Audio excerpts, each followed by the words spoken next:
우리 좌우에 계신 분하고 한번 인사하겠습니다. 하나님은 살아계십니다.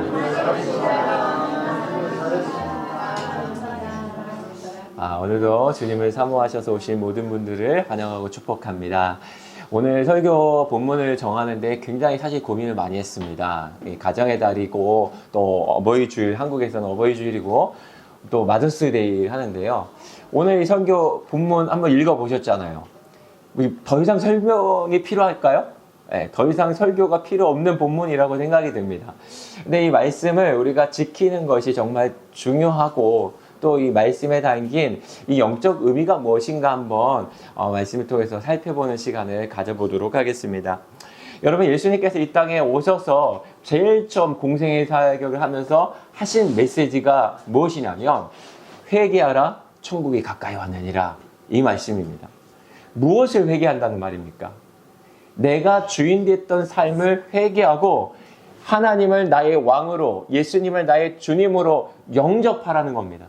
우리 오늘 찬양했잖아요. 왕이신 나의 하나님, 내가 주를 높이고. 이게 뭐냐면요, 예수님을 구주로 모신 사람들은 내가 왕 노릇하는 삶을 내려놓고 예수님을, 하나님을 나의 왕, 나의 보좌의 왕으로 삼는 것, 이게 바로 구원이에요. 행위와 노력이 아니라 예수님을 나의 마음속에 주인으로 모시는 것, 이게 구원이고 그 심령 안에 천국이 이루어진다라는 겁니다. 여러분, 하나님 나라가 가까이 왔다, 회개하라. 그러니까 내 자리를 비껴내고 하나님을 왕으로 모신 후면 그 후에 천국이 임한다는 건데요. 자, 하나님 나라가 임하려면, 성립이 되려면 나라의 성립은요, 실제로 왕이 있어야 되고 그 백성이 있어야 되고 영토가 있어야 됩니다. 자, 하나님이 왕으로, 우리는 백성이 되고 영토는 어디냐? 우리의 심령에 하나님이 성전이 돼서 성령이 우리 안에 거하시는 거예요. 그러면 우리 마음에 하나님 나라가 세워지고 구원을 받게 되고 이 구원받은 사람들이 많아지고 또 이 구원받은 사람이 나가서 복음을 전해서 교회 공동체가 세워지는 것, 이게 하나님 뜻이란 말이에요. 그래서 이 땅에 하나님 나라가 이렇게 영적 보이지 않지만 구원받은 사람들 통해서 계속 확장돼 간다라는 겁니다. 그래서 이 교회를 주님께서 세우시고 은혜를 베풀어 주셨는데요. 자, 인류 최초의 교회는요, 가정이었습니다. 가정.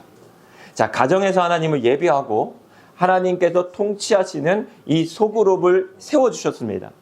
그래서 부모는요, 자녀들에게 하나님을 경외하고 예배하는 법을 가르쳐주고 하나님의 진리의 말씀을 가르쳐주면서 대대로 이 자녀들이 믿고 그 다음에 그 자녀들도 또 장성해서 또 자녀들의 이 가정을, 거룩한 가정을, 하나님 나라의 가정을 세워서 천대까지 대대로 하나님만 믿는 가정이 되어서 이 땅에 하나님 나라가 끊기지 않고 계속되어 있도록 이 가정 공동체를 세워주셨다라는 겁니다.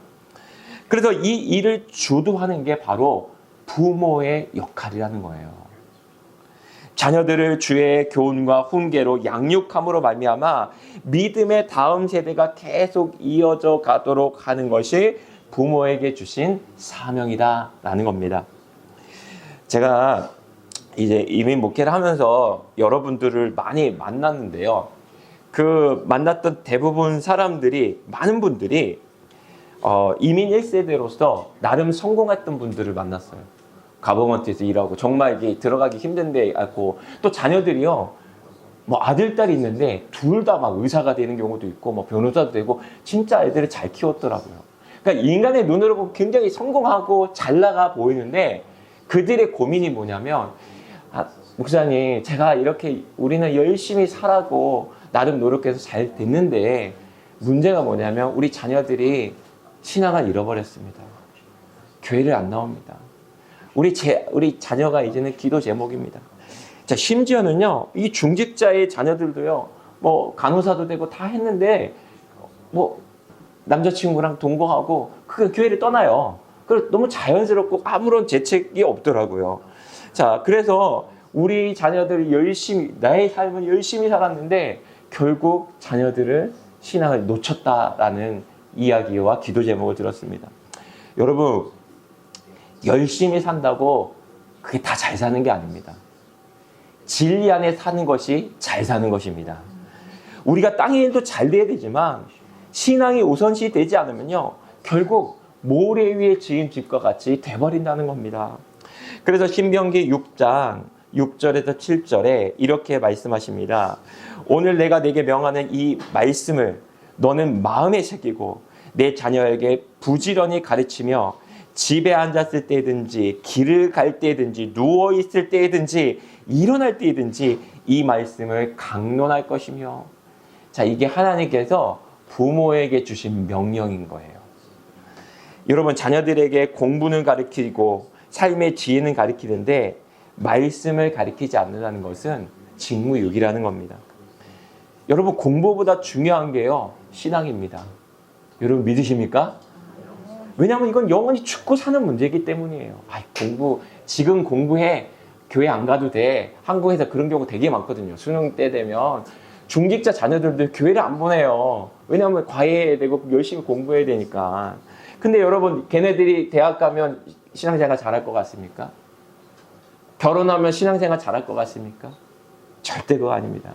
하나님 그 중심을 보시는 거예요. 그래서 오늘 본문 4절에 이렇게 주님은 명령하십니다. 우리 4절 같이 한번 읽어볼까요? 시작.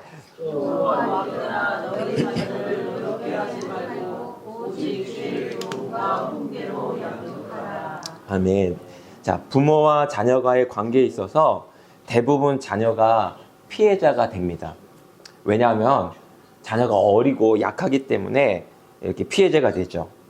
자, 아마 여기 앉아 계신 분들 중에서 부모님에게 상처를 한 번도 받은 적이 없다라는 분은 한 사람도 계시지 않을 거예요. 대부분 부모님이 자녀를 위한 생각은 정말 끔찍하지만 그 지나친 책망과 비판, 또 과격한 말, 편애, 끊임없는 요구, 비교, 또 말과 행동의 불일치, 비일관성, 무시, 지나친 간섭, 강압적 태도, 거부, 무관심, 이런 것들로 인해서 자녀들이 상처를 받는 경우가 굉장히 많습니다. 자, 자녀를 노엽게 하고 신앙 교육을 한다면 그 교육이 될까요? 아무리 말씀이 진리라도요, 자녀를 이렇게 화나게 하고 자녀에게 상처를 주면서 성경을 읽어라 그러면요, 자녀가 내 아빠가 믿는 하나님 나 안 믿을 거야, 이렇게 할 수 있다는 겁니다. 제가 언젠가 얘기한 것 같기도 한데요. 저를 청소년할 때 방황할 때 전도한 친구가 있었어요. 그 친구 아버지 장로님이셨는데 어렸을 때 부흥회 때 성령의 불을 받아갖고 간증이 너무 많으시고 은사 체험 이런 것들 너무 많이 하신 분이에요. 저는 그 장로님 만나면서 하늘에 신령한 얘기들을 많이 듣고 정말 이렇게 은혜가 너무 많이 됐어요. 야, 니네 아빠 진짜, 그 친구가 너무 부러운 거예요. 야, 너는 너무 좋겠다. 너희 아버지가 너를 위해서 기도해 주잖아. 너희 아버지가 너한테 이렇게 말씀도 가르쳐주고 너희 아버지의 그 중보기도 아래 넌 잘하고 있잖아. 얼마나 좋은지. 야, 난 너가 너무 부럽다. 그랬더니 뭐라고 말하냐면 너도 한번 살아보래, 여기서. 자기가 초등학교 4학년 때래요. 4학년 때 물건을 훔쳤는지 하여튼 큰 죄를 져갖고요, 아버지한테 걸렸는데 하여튼 뒤지게 맞았대요. 자기가 그 뒤지게 맞고 나서 야, 하나님 믿는다는 아빠가 나를 이렇게 때려? 화가 나갖고 성경책 찢어버렸대. 네. 그런데도 그 아이가요, 그렇게 찢어버렸음에도 불구하고 저한테 와갖고 그래도 하나님 살아계신대, 예수님 믿으래. 자, 그거 보면서 야, 그가 자기는 그렇게 제대로 안 믿어졌는지는 모르겠지만 그 부모의 신앙, 어머니는 권사님이셨거든요. 두 분이 워낙 기도를 많이 하시고 그렇게 신앙생활을 잘하는 그 모습을 보고 하나님은 살아계시다는 걸, 본인의 하나님은 안 됐지만 그래도 그 하나님은 살아계시다라고 전도를 하더라는 거예요. 지금은 부모님 곁에서 잘 이렇게 사는데요. 어렸을 때부터 하여튼 듣고 부모님의 삶을 통해서 믿음의 씨앗이 그 아이의 심령에 이렇게 심겨졌던 것 같습니다. 그러니까 방황하는 제가 불쌍했는지 너도 예수님 믿어야 된대. 하나님 살아계신대. 어쨌든 정말 그런 은혜가 있었습니다. 여러분, 부모가 자녀를 노엽게 하는 이유 중에 가장 큰 이유가 뭐겠습니까? 부모인 우리도 죄인이기 때문이에요. 물론 자녀를 잘 되는 걸 원하지만 원죄를 가지고 우리 부모로서 감정이 격해질 수 있고 공의보다는 감정에 치우칠 수 있고, 또 자녀를 홍계할 때 이렇게 막말을 해갖고 상처를 줄 수도 있다는 겁니다. 자녀 여러분 죄송합니다. 예. 여러분들에게 본의가 아니에요. 여러분 잘 되라고 하다 보니까 감정이 격해서 이렇게 하는데, 우리가 이 자녀들이 노하게 하지 않기 위해서는 뭘 해냐면 자녀들에게 사과를 해야 됩니다. 아들이 여기 있어서 좀 그렇지만 저도 아들이 크게 혼낼 때가 있었거든요. 막 이렇게 혼내려고 몽둥이 들잖아요. 그러면요, 막 하니까 무서워하니까 웃겨갖고 못 때려요. 예. 근데 이렇게 혼낼 때 제 마음도 아프더라고요. 부모님 다 그렇잖아요. 자녀도 혼낼 때 마음이 다 아프잖아요. 막 혼내고 난 다음에 나중에 미안해지니까 아빠가 오늘 미안해.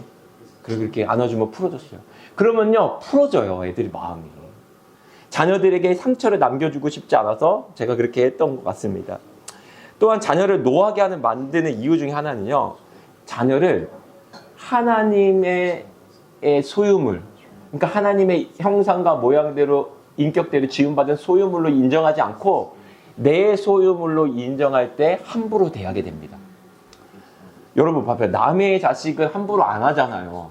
근데 내 자식은 함부로 해요. 거친 말도 하고. 왜 그런지 아세요? 그게 내 소유라고 생각하기 때문이에요. 내 마음대로 해도 된다라고 생각하기 때문입니다. 자, 남의 자식한테 막 하면요, 이 가족끼리 싸우잖아요. 사실 이 자녀는요, 하나님 자녀거든요. 그렇기 때문에 막 하면요, 하나님한테 혼나는 거예요, 사실은. 근데 우리가 너무 쉽게 내 자녀라고 생각해갖고 내 뜻과 내 생각에 맞지 않으면 막 이렇게 훈계하고 뭐 이렇게 혼냅니다. 그런데 오늘 여기 말씀 보시면요, 이 하나님의 말씀과 교훈과 훈계로 양육하라고 말했지 내 생각대로 교훈하라고 말하지 않았어요. 자, 다른 방법 없습니다. 오직이에요. 오직 주님의 교훈과 훈계. 자, 예수님을 삶의 최우선에 두는 자리에 앉게 하고 하나님께 순종하는 자녀로 자라갈 수 있도록 교육할 때, 하나님이 정말 하나님께서 맡겨준 청지기로서 그 자녀를 하나님의 사람으로 만들어내는 게 부모의 사명이라는 거예요. 내가 원하는 방식으로 이 사람을 살게 하는 게 아니라 하나님이 주시는 원하시는 사람으로 세워갈 수 있도록 훈련시키고 만들어가는 게 부모에게 주신 사명이라는 것입니다. 그래야지 하나님께서 그 인생을 책임져 주시잖아요. 우리도 칭찬을 받고요. 여러분, 우리 자녀들이요, 모든 것을 다 얻어도 하나님을 잃어버린다면 그게 무슨 소용이 있겠습니까? 다 헛된 겁니다. 만약 우리가 모든 것을 잃어버려도 주님을 얻을 수 있다면 그것은 바로 저주가 아니라 축복이라는 겁니다. 여러분, 그래서 잠언 22장 6절에 이렇게 말씀하십니다. 마땅히 행할 길을 아이에게 가르치라. 그리하면 늙어서도 그것을 떠나지 아니하리라. 여러분, 평생 우리 백지 같은 아이들에게 진리를 기준 삼고 살아가는 삶이 될 수 있도록 주님의 그 교훈과 또 훈계로 양육하는 것이 부모에게 맡겨진 사명이다라는 겁니다. 여러분, 사명은 해도 되고 안 해도 되는 그런 게 아닙니다. 주님 앞에 섰을 때 주님이 우리에게 물어보실 거예요. 이 사명을 다 했냐? 여러분, 자녀들을 세상에 내어주지 마십시오. 세상의 가치관들이 물밑으로 밀어오는데 세상과 다르게 사는 법을 가르쳐 주셔야 됩니다. 부자가 되고 성공하는 법을 가르쳐주는 것도 좋지만 세상과 구별돼서 하나님께 속한 사람이 되도록 가르치는 것이 우리에게 맡겨진 사명이라는 것입니다. 여러분, 아브라함 링컨을 잘 아실 거예요. 그가 어렸을 때 어머니가 일찍 돌아가십니다. 그가 돌아가시면서 무엇을 유언했습니까? 내가 우리 집에 가진 보물은 다른 거 없고 이 성경책, 낡은 성경책 하나뿐이다. 나는 너에게 이것을 물려주는 게 100에이커의 땅을 물려주는 것보다 더 값지게 생각한다. 너는 꼭 이 말씀을 부지런히 읽고 말씀대로 하나님을 사랑하고 이웃을 사랑하는 사람이 되어다오. 이 마지막 유언하고 돌아가셨어요. 링컨은요, 나중에 어머니를 향해서 이렇게 회상했답니다. 내가 아직 어려서 글을 읽지 못할 때부터 어머니는 날마다 나에게 성경을 읽어주셨고 나를 위해서 기도하는 일을 쉬지 않으셨습니다. 통나무 집에서 읽어주던 그 성경 말씀과 기도 소리가 지금도 내 마음을 울리고 있습니다. 나의 모든 것은 천사와 같은 이 나의 어머니의 남겨준 유산으로 물려받은 것입니다. 이런 말을 했다는 거예요. 비록 그는 가난한 삶을 살았지만 어머니의 믿음의 유산이 아브라함 링컨에게 남겨두고 그가 그의 삶을 새롭게 살았다라는 겁니다. 여러분, 유산이라는 것은요, 내가 소유한 것입니다. 소유한 것을 나눠주는 거예요. 그래서 믿음의 유산은요, 부모가 먼저 소유하고 그 소유한 것을 삶을 통해서 전달되는 겁니다. 자, 부모의 가치를 남겨주는 거예요. 부모가 돈을 최고의 가치로 남겨주면 돈을 주겠지만 하나님을 섬기는 것을 최고의 가치로 여겼기 때문에 하나님을 믿음의 유산으로 남겨줄 수 있었던 것입니다. 우리 부모된 우리가 자녀들에게 믿음의 유산을 남겨줘서 대대로 하나님만 섬기는 우리 자녀뿐만 아니라 대대로 하나님만 섬기고 하나님 나라가 우리 이 자녀들의 가정 가운데 계속 되어지는 그 은혜가 있기를 주님의 이름으로 축복합니다. 이제 우리 자녀의 차례가 됐습니다. 부모가 아무리 영적으로 잘 서 있고 자녀들에게 이렇게 말씀을 잘 전한다 할지라도 그 가르침을 받지 않는다면은 뭐 도루묵이겠죠. 그래, 하나님께서 자녀들에게 어떤 명령을 주셨는지 우리 1절 말씀 같이 한번 읽어볼게요. 시작. 자녀들아, 주안에서 너희 부모에게 순종하라. 이것이 옳으니라. 아멘. 자, 여기서 순종하다라는 말씀의 의미는요, 단순히 이 청종하다라는 의미만이 아니라 권위 아래서 들으라 이런 말입니다. 부모의 권위 아래서 들으라라는 겁니다. 자, 이 하나님께서 우리에게 부모라는 그 권위를 줬다는 거예요. 그래, 부모 아래 있다는 거예요. 자, 여러분, 우리 자녀된 여러분들에게 한번 물어볼게요. 여러분들이 여러분의 부모를 선택했습니까? 골랐어요? 나는 우리 아빠가 이 사람 하려고 딱 골랐습니까? 여러분 선택이 아니에요. 하나님이 주어진 환경입니다. 자, 그 환경 속에서 하나님께서 그 부모의 권위를 주셨고 그 부모 권위 안에서 배우라고 순종하라고 오늘 말씀하셨다는 거예요. 그러니까 단순히 듣고 믿고 행하라는 뜻이거든요. 이 순종이라는 의미가요. 그러니까 주 안에서 순종한다면 하나님께서 그 중심을 보시고 그 순종하는 마음을 귀하게 여기시고 자녀들을 축복해 주신다는 거예요. 여러분, 하나님께서 구약성경 보세요. 내내 얘기하는 게 똑같아요. 이스라엘 백성들에게 요구하신 게 뭐냐면요, 하나님 말씀에 순종하는 거였어요. 순종. 자, 여러분, 말씀에 순종한다는 그 뜻은요, 무엇을 의미하냐면요, 하나님의 말씀에 순종한다는 건 하나님의 뜻을 이룬다는 거예요. 이루어드린다는 거예요. 예를 들어 말씀드릴게요. 요한복음 2장에 보면 가나안 혼인잔치 얘기가 나옵니다. 그때 혼인잔치에 그 포도주가 다 떨어지니까 그 어머니가 하인들이 시켜갖고 예수님 할 때 이 문제를 해결해 달라고 요청합니다. 근데 예수님께서 돌 항아리 6에 물을 채우라고 하인에게 시켜요. 물을 채웁니다. 그리고 회당장에 갖다 줘라. 이 혼인집 잔치에 갖다 줘라는 거예요. 자, 그 하인들은요, 물이 찬 그 항아리를 전달했을 뿐이에요. 근데 그게 혼인집 가니까 포도주로 바뀌었다라는 거예요. 만약에 하인이 예수님 이거 갖다 줬다가 그들은 물을 원한 게 아니고요, 포도주를 원했는데 이거 갖다 줘도 될까요? 이래갖고 자기가 순종하지 않았다면 포도주로 변하는 그 은혜는 경험하지 못한 거예요. 이 말은 뭐냐? 예수님의 말씀대로 순종했더니 예수님의 뜻이, 말씀이 이루어지는 복을 받잖아요. 자, 이스라엘 백성들이 하나님의 뜻대로, 말씀대로 순종하라는 것은 이스라엘 공동체가 하나님의 뜻대로 움직이도록 만들기 위해서, 그리고 하나님의 영광이 드러나게 하기 위해서 말씀에 순종하라고 말씀하셨다라는 거예요. 그래서 이와 같이 부모가 주의 말씀을 자녀들에게 전할 때 자녀들이 그 말씀을 순종하고 부모의 권위를 인정하고 순종하면요, 하나님이 그 말씀이 그 자녀들을 책임져주고 말씀이 그의 삶 속에서 역사하고 은혜를 베풀어주고 그 축복이 이루어지는 그런 삶이 되어진다라는 겁니다. 그래서 그 하나님의 뜻, 하나님의 나라, 하나님의 통치가 나에게뿐만 아니라 부모에게만 뿐만 아니라 자녀들에게도 이루어지는 것이죠. 여러분, 성경에서 평범해 보이지만 가장 형통하고 큰 은혜로 살았던 사람이 있다면 그 사람은 바로 이삭이라고 말할 수 있습니다. 여러분, 이삭이요, 정확한 나이는 알 수 없지만 뭐 10대 후반에서 20대 뭐 초반이라고 해요. 근데 당시 아버지가 하나님의 명령대로 이삭을 잡아서 모리아산에 번제로 드리려고 데려갑니다. 그 번제 제단에 눕혀서 엎어뜨리고 몸을 묶고 칼로 이렇게 죽이려고 딱 했을 때 하나님께서 아브라함아 아브라함아 멈춰라 이렇게 음성이 오잖아요. 자, 아들을 하나님께 드리는 이 아브라함의 믿음도 대단하지만 그 힘이 없는 그 100살이 넘는 아버지한테 이렇게 포성줄에 묶여갖고 제단에 엎어지는 그 순종하는 이삭의 믿음도 대단한 겁니다. 여러분, 저는 그걸 보면서요, 생각하면서, 야, 이삭이 자기 죽잖아요. 칼 들고 있는데 가만히 있잖아요. 그 죽음을 당하는 그 순간 앞에서도 그 하나님을 신뢰할 수 있었다는 것은 아버지가 믿는 하나님을 확실하게 믿었다는 거예요.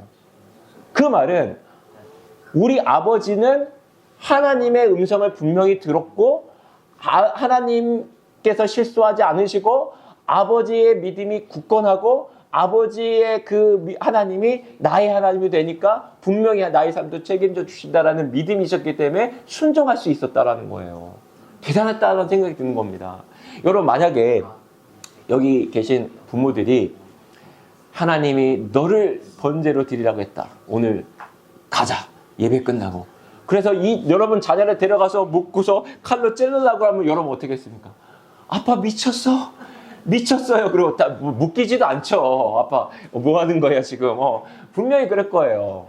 근데 그만큼 이삭은요, 아버지의 믿음을 믿었다는 거예요. 그리고 그 아버지가 믿는 하나님이 나의 하나님이 됐다는 거예요. 정말 놀랍지 않습니까? 만약에 그 음성을 듣고 나서 아브라함과 이삭이 얼마나 안고 울었을까요? 하나님이 여호와 일에 예비하신 하나님, 서로 막 울었을 것 같아요. 정말 감동적인 시간이 아니었을까라는 생각이 듭니다. 그래서 이삭은요, 그렇게 순종하고 나서 성경 읽어보세요. 100배의 복을 받았더라. 그리고 우물을 파는 곳마다 그냥 계속 물이 나는 거예요. 다른 얘기가 없어요. 그냥 복 받은 얘기만 이삭은 나오고 끝납니다. 그러나 그렇게 믿음이 좋았던 이삭의 큰아들 에서는요, 부모에게 근심이 됩니다. 우리 자녀 여러분들 좀 잘 들어야 됩니다. 우리 창세기 26장 34절 35절 같이 읽어볼게요. 시작. 에서와 40세의 그의 딸 유다와 족속의 그의 딸 바스맛을 아내로 맞이하였더니 그들이 이삭과 리브가의 마음에 근심이 되었다. 자, 이삭과 또 에서가, 그렇죠? 예, 이삭과 리브가의 마음에 근심이 되었다. 부모에게 근심이 됐어요. 자, 에서는요, 첫째 아들입니다. 야곱은 둘째 아들이에요. 자, 유대 족속은요, 무조건 장자가 장자권을 받게 됩니다. 혈통을 되게 중요시해요. 그래서 이 에서가 이제 장자인데요. 왜 근심이 됐을까요? 자, 보세요. 40세에 헷 족속, 이방 족속이죠. 헷 족속의 유딕과 엘론의 딸 바스밧을 아내로 삼았다는 거예요. 자, 자기가 원하는 사람으로 이방 여인을 데려왔는데 그게 부모에게 근심이 됐다는 겁니다. 여러분들 이거 꼭 아셔야 돼요. 여러분, 결혼의 목적은요, 행복한 삶을 사는 게 아니라 이 땅에 하나님 나라를 확장하고 경건한 자손을 이어가기 위함인 것입니다. 여러분, 말라기서 2장 15절 보시면요, 자, 그에게 영이 충만하였으나 오직 하나를 만들지 아니하느냐, 어찌하여 하나만 만드셨느냐, 이는 경건한 자손을 얻고자 하심이라. 내 심령에 삼가지켜 어려서 맞이한 아내에게 거짓을 행하지 마라. 옛날에 이 사람들이요, 이방 여인과 결혼했거든요. 이방 여인은 예뻐요, 춤도 잘 춰요, 섹시해요, 아름다워요. 그러니까 미혹되는 거예요. 창세기 6장에도 이방 하나님의 아들들이 이방 여인들, 사람의 딸들의 아름다움을 보고 취했어요. 다 그렇게 넘어졌잖아요. 솔로몬도 이방 여인 가서 나라 무너졌잖아요. 다시 돌아와서도 이방 여인들 데려와갖고 예스라가 막 수염도 뽑으려고 다시 이방 여인 보내라고 하잖아요. 그래서 이방 여인이 우상을 데려와서 하나님을 섬기는 것이 아니라 신앙을 갈라지게 만든다는 거예요. 믿음의 길을 가지 못하도록, 하나님 나라가 이루어지지 못하도록 발목을 잡는다라는 거예요. 그래서 장남인데 이 이방 여인은 아내를 삼으니까 부모가 근심이 됐다는 거예요. 자, 아마도 부모의 마음에 들지 않은 것을 분명히 알고도 부모의 말씀에 순종하지 않으니까 결혼을 강행하지 않았을까라는 생각이 듭니다. 그러니까요, 그 어머니가 둘째 아들 이 야곱을 외삼촌 집에 보내고 또 이삭이 죽기 전에 이 축복기도 받잖아요. 축복받을 때 그 형으로 변장시켜 갖고 음식 만들어서 그 장자권 받게 하는 게 누가 했냐면요, 엄마의 그 계략이에요. 엄마가 그 아들을, 둘째 아들이 이 장자권 받기 원해서 그 사실 날 때부터 그런 계시가 있었지만 그 축복, 그러니까 어머니 아버지의 사랑과 축복이 순종하는 둘째 아들에게 흘러갔다라는 것을 볼 수 있습니다. 자, 여러분 보세요. 에서는요, 사냥꾼이었습니다. 당시 부족 사회에서 사냥꾼이란 건요, 엄청난 리더십이 있습니다. 자, 한마디로요, 에서는요, 똑똑하고 잘 나갔다는 거예요. 그러니까 먹고 살만 했어요. 에서는요, 그냥 어디 놔둬도 사냥을 잘하니까 먹고 살 수 있는 그런 부족의 리더가 될 수 있는 리더십이 있는 사람이었어요. 반면에 야곱은요, 팥죽 끓이고 있었어요. 그 말은 엄마 뒤에서 반찬이나 하고 뭐 이런 집에서 이런 너무 보니까 그냥 인간적으로 보면요, 너무 좀 야곱은 부족해 보이는, 야곱 얘는 결혼이나 할 수 있을까 생각 정도로 진짜 집안일만 하는 그런 사람이었어. 에서는요, 그냥 뭐 잔소리 안 해도 잘 나가는 애였어요. 그런데 그 축복이 순종하는 이 둘째 아들, 인간적으로 보면 정말 별 볼 일 없는 이 둘째 아들에게 흘러갔어요. 아브라함과 이삭과 에서의 하나님이 되어야 되는데 아브라함과 이삭과 야곱의 하나님이 됐다. 이 축복의 계보가 야곱에게 흘러갔어요. 왜요? 부모에게 순종하고 하나님 말씀을 순종하고 이방 여인이 아니라 이렇게 외삼촌 집에서 조카를 통해서 이 하나님의 계보를 잊게 된 이 믿음의 자녀들에게 하나님 이렇게 축복을 하셨어요. 여러분, 자녀가 아무리 똑똑하고 잘 나가도요, 교만 떨고 부모 돌아보지 않으면 그 부모가 그 자녀를, 물론 자랑스러울 수 있어요. 근데 나한테 아무것도 안 하고 그렇게 교만 떨어요. 그럼 좋겠습니까? 왜 우리 막내가 사랑을 받습니까? 집에서 엄마 옆에서 엄마 말을 잘 듣고 순종하고, 그러니까 막둥이는 어디 가나 이 사랑을 받잖아요. 뭘 잘해서 하는 게 아니에요. 그러니까 축복이요, 순종하는 자에게 하나님이 주셨다는 거 여러분 꼭 기억하셔야 돼요. 자, 그래서 여러분들에게 오늘 꼭 전하고 싶은, 조금 이 시간이 다 됐는데 전하고 싶은 건요, 여러분, 하나님께서 짝 주신 사람과 만나는 게 좋겠습니까? 아니면 내가 좋아 보이는 사람하고 결혼하는 게 좋겠습니까? 네, 어떤 사람은 그래요. 목사님, 제 눈을 뽑고 싶습니다. 그래요. 내가 왜 그 사람을 만나는지 눈을 뽑고 싶어요. 그거 부모가 반대했는데 왜 그렇게 했는지 몰라요. 막 그런 사람 있어요.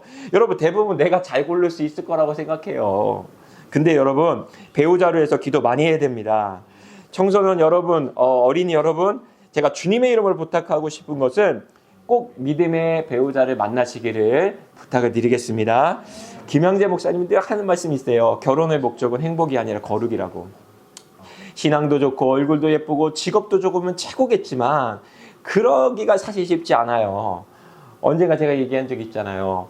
제가 청년부 때 저보다 6살 많은 누나가, 석원아, 그 당시에도 30이었는데, 석원아, 나 성령 받은 차인표 만나게 기도해 주라. 차인표 모르잖아요, 이 친구들. 오늘날 보면 박보검, 뭐 차은우, 뷰 같은 뭐 이런 그런 하여튼 연예인급의 얼굴인 성령 받은 사람을 좀 만나게 해달라고. 그래서 제가 그랬어요. 누나, 평생 못 만날걸? 그랬는데 지금까지도 혼자 살더라고요. 예. 여러분, 믿음의 자녀를, 배우자를 만나는 것처럼 큰 복은 없습니다. 왜냐하면 하나님의 나라가 그곳에 이루어지고 대대우선 이렇게 흘러가서 진짜 하나님의 블레싱 안에 살아가는 것, 그것이 가정에 주신 하나님의 사명이고, 그 가정의 천국이 이루어져야, 가정은 홈이잖아요. 홈은요, 안식을 누리는 거거든요. 기쁨을 누리는 거거든요. 이 가정에서 안식을 누리지 못하면 우리는 어디서 안식을 누리겠습니까? 이 가정을 천국으로 만드는 것, 하나님의 질서 안에, 말씀 안에서 거하며 하나님을 왕으로 모시는 가정이 되는 것, 이것이 우리가 가장 먼저 해야 될 아주 신앙의 기초이자 하나님의 뜻이다라는 겁니다. 밖에 나가서 뭐 말이 전도 많이 하고 뭐 하는 거 사실 필요 없어요. 그거보다 먼저 예루살렘부터 복음이 전파돼야 돼요. 예루살렘과 유대 와서 온 유대 멀리 가는 거예요. 내 심령부터 그리고 우리 가정부터 하나님 나라가 세워지는 일을 힘써야 된다는 겁니다. 그래서 오늘 시간이 너무 많아서 이 부모에게 공경하고 순종하고 또 주의 말씀을 따라서 살아가는 것, 그것이 바로 자녀들에게 준 약속이고 축복이다라는 겁니다. 하나님은 분명히 살아계시고 이 가정에 부모님을 머리로 세우셨어요. 그래서 그 권위를 인정하고 그 말씀대로 이렇게 순종할 때 하나님이 그 자녀들을 책임져 주시고 또 은혜를 베풀어 주시는 겁니다. 그래서 이 영적인 질서 안에서 우리 부모된 우리는 사명을 다하고 또 자녀된 우리 어린이들은 이제 부모님 말씀 주 안에서 순종해서 이 아름다운 가정이 되고 천국 공동체를 만들어서 이 성진 공동체가 이 가정교회로서 정말 이 성령에 충만하고 하나님의 기쁨이 되는 그런 귀한 교회 공동체 되기를 주님의 이름으로 축복합니다. 이 시간 우리 같이 한번 기도하겠습니다. 우리 기도할 때